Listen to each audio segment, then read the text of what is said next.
If you've ever had a case of poison ivy, you're in good company. 80% of Americans are allergic to the plant's oil. Chances are you're allergic to poison oak and poison sumac as well. Touching poison ivy can cause an allergic reaction that results in a rash, itching, and sometimes swelling. The rash can appear as a red, bumpy, itchy rash with fluid-filled blisters that can break open, ooze fluid, and crust over. The rash can also look like straight lines if the plant brushed against your skin that way. The rash can start within hours of contact or as much as 5 days later. It may take 2 to 3 weeks to heal.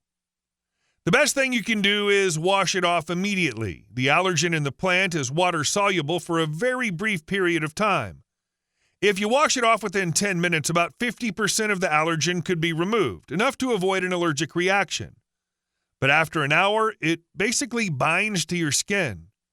So it's recommended that when you realize you've been exposed to poison ivy, you wash it off with copious amounts of soap and water. With poison ivy, it's best not to use gentle soaps that dermatologists generally recommend, but something tougher. What you have under the kitchen sink will work just fine. This is where Dawn dish soap can work really well. Poison ivy hurts because it attaches an oily resin to the skin. Dawn dish soap is powerful enough to wash this off. That pesky resin can also attach to things you touch, like clothes, garden tools, and pets, and it can linger for months.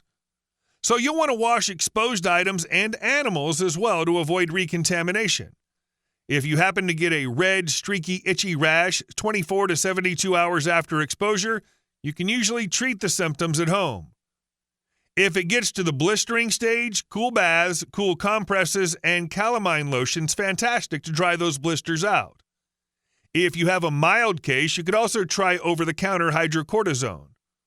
Always remember to resist the urge to scratch, since it can prolong healing and may cause a secondary infection. Severe cases of poison ivy need the attention of a doctor and medication such as steroids, prescription pills, and cream. It's also worth knowing that poison ivy can grow as a vine as well as a plant. The green or yellow leaves that grow 3 to a stem can have smooth or jagged edges. Sometimes gardeners don't realize they have poison ivy growing in their garden and they wear a t-shirt and shorts while weeding.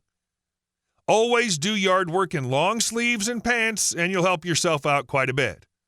Finally, don't forget to tuck your pants into your socks and wear heavy work gloves as well. I hope you've enjoyed this video. If you have, please subscribe to Natural Health Remedies and don't forget to give this video the thumbs up. And I'm sure you're going to enjoy our next video on how to get rid of pests using baking soda.